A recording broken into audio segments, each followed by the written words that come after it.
मैं हेमंत जी के पास आती हूँ कि हेमंत जी, आप मोदी जी के स्टेटमेंट को कैसे देखते हैं? क्या एक हार, बौखलाहट, या फिर वो एक तरीके से धमकी दे रहे हैं अदानी और अंबानी को कि भाई खबरदार, आपने लॉयल्टी शिफ्ट की? देखिए नीलू जी, ये जो कुछ कल हुआ है ये साधारण परिस्थितियां नहीं, ये असाधारण परिस्थितियों में दिया गया असाधारण बयान है। एक देश का प्रधानमंत्री जो देश में ये कहता हो कि नोटबंदी लागू होने के बाद काला धन समाप्त हो गया, जब अगर काला धन समाप्त हो गया है तो उसके बाद अंबानी और अडानी के पास पैसे बचे कैसे, और अगर बचे तो आपकी एजेंसियां क्या कर रही थी। अब देखिए संकट इसमें, अभी तक आपने एक बड़ा अच्छा शब्द प्रयोग किया, इसमें भाषणबाजी तो हम कल से कर रहे हैं सारे। इसको जो आपने शब्द कहा ना कि डिकोड करने की जरूरत है, तो मेरी कोशिश है कि इसको आपके दर्शकों के लिए डिकोड किया जाए कि ये क्या है। प्रधानमंत्री जी ने जब देश में नोटबंदी लागू की थी तो पूरे का पूरा विपक्ष देखता रह गया था और सबके सब जिनके पास जो कुछ था सब किया कराया साफ हो गया, और प्रधानमंत्री जी इस बात से निश्चिंत हो गए कि अब किसी के पास कुछ नहीं है और मैं ही हूं जो कुछ है मेरे पास, और सब कुछ आएगा हमारे पास आएगा। लेकिन वैसी स्थितियां नहीं रही। उसके बाद इस चुनाव की शुरुआत से एक महीना पहले, आपको ध्यान होगा आपने डिस्कशंस भी किए, उन्होंने कांग्रेस पार्टी के सारे खाते सील करवा दिए इनकम टैक्स के जरिए, वहां से भी बात नहीं बनी।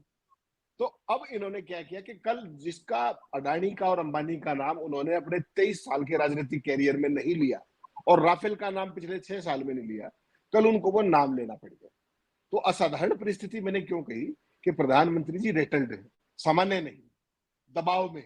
मैं परिणामों पे नहीं जाता, वो 4 जून को आएंगे, लेकिन जो प्रधानमंत्री की जो दैहिक भाषा है और जो उनके मुंह से निकले हुए शब्द है वो इस तरफ संकेत कुछ कर रहे हैं।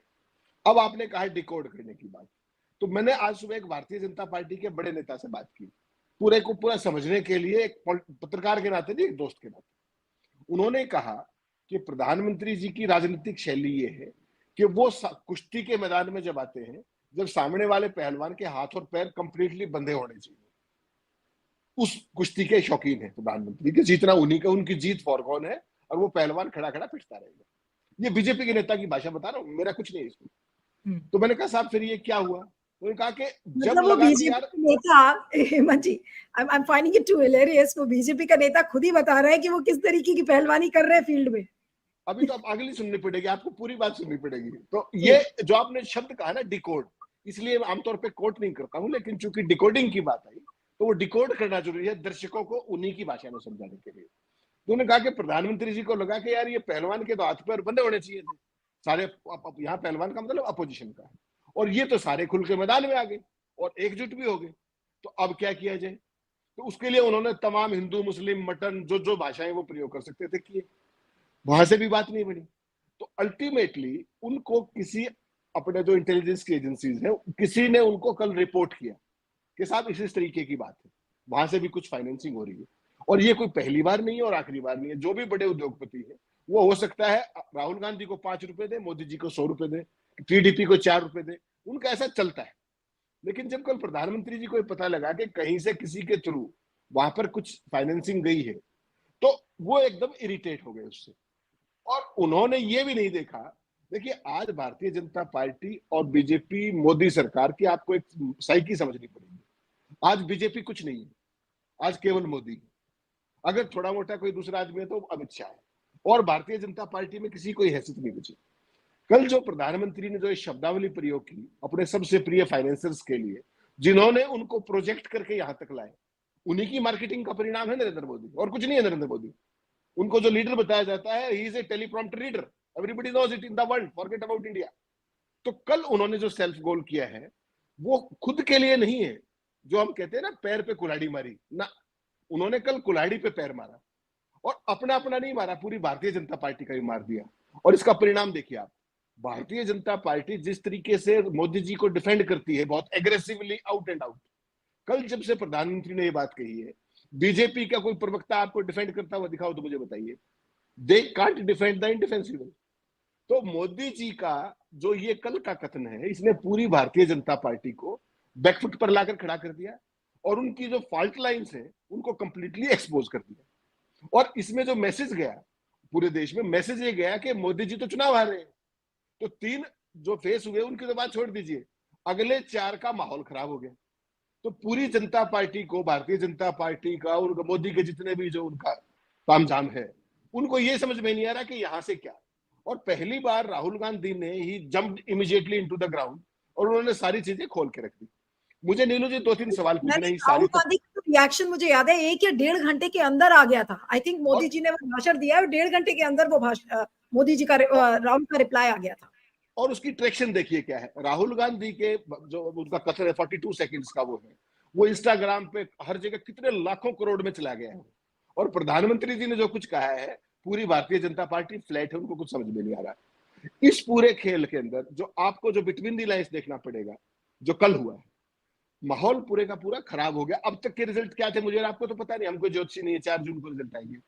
लेकिन भारतीय जनता पार्टी जिस पिच पर खेल रही थी, उस पिच को मोदी जी ने खुद ही खो दिया है। और क्योंकि उनको कोई चेक करने वाला नहीं है पार्टी में, ना आरएसएस में कोई उनको टोक सकता है, ना बीजेपी के अंदर कोई बोल सकता है, तो पूरी भारतीय जनता पार्टी एकटक उनकी मुंह की तरफ देख रही है कि वो अब क्या बोलेंगे। ऐसी स्थिति में राहुल गांधी ने कल पहली बार उसका लाभ उठाया और उन्होंने इनकी जो फाइट लाइंस थी वो कंप्लीटली एक्सपोज कर दी। अब मैं आपसे 2 सवाल ये पूछना चाहता हूं कि प्रधानमंत्री जी इस देश के संविधान की शपथ लेकर के अपने पद पर बैठे और इस देश का संविधान ये कहता है, प्रिवेंशन ऑफ करप्शन एक्ट, कि आपको अगर किसी भ्रष्टाचार का पता है, काला धन का पता है, तो आपको एजेंसियों की सूचना देनी पड़ेगी। प्रधानमंत्री जी अंडर ओथ और मैं और आप भी, हम सब का ये फर्ज माना जाता है प्रिवेंशन ऑफ करप्शन एक्ट में कि कोई भी क्राइम हम होते हुए देखते हैं, वी हैव टू रिपोर्ट। तो ना तो प्रधानमंत्री जी ने भाषण देना उचित समझा, उन्होंने अपनी एजेंसीज को नहीं बताया, उन्होंने इलेक्शन कमीशन को नहीं बताया, और उससे भी ज्यादा बेशर्मी देखिए, जो शर्म निरपेक्षता जो मैं कहता हूं, चुनाव आयोग मेरे और आपके लिए क्या कहता है? चुनाव आयोग हमें कहता है कि साहब सी विजिल ऐप चालू किया हमने, कोई भी शिकायत है तो आप उस पर डालिए।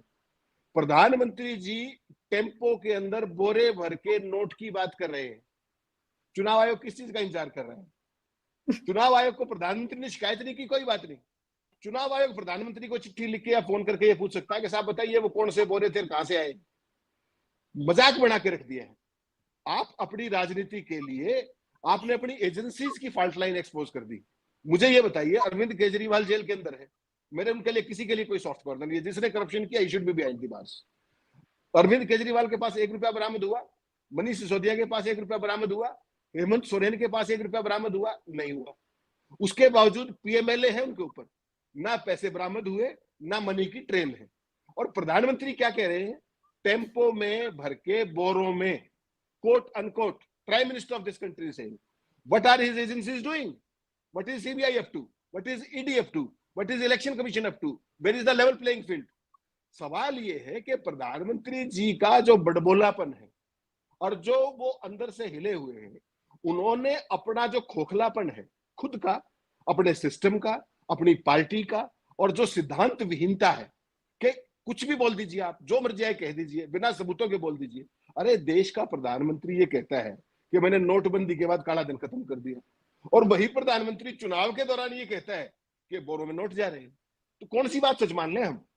और उन नोट के जो बोरों में गए हैं, उनका संरक्षक कौन है? आज तक प्रधानमंत्री जब भी विदेश में जाते हैं, उनके साथ कौन होते हैं? अडानी और अंबानी।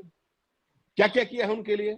श्रीलंका में पोर्ट, बांग्लादेश के अंदर पावर प्रोजेक्ट, फ्रांस के अंदर राफेल डील अनिल अंबानी को, और दुबई के अंदर, ऑस्ट्रेलिया के अंदर कोल माइंस। याद है कि नहीं? आप भूल गए।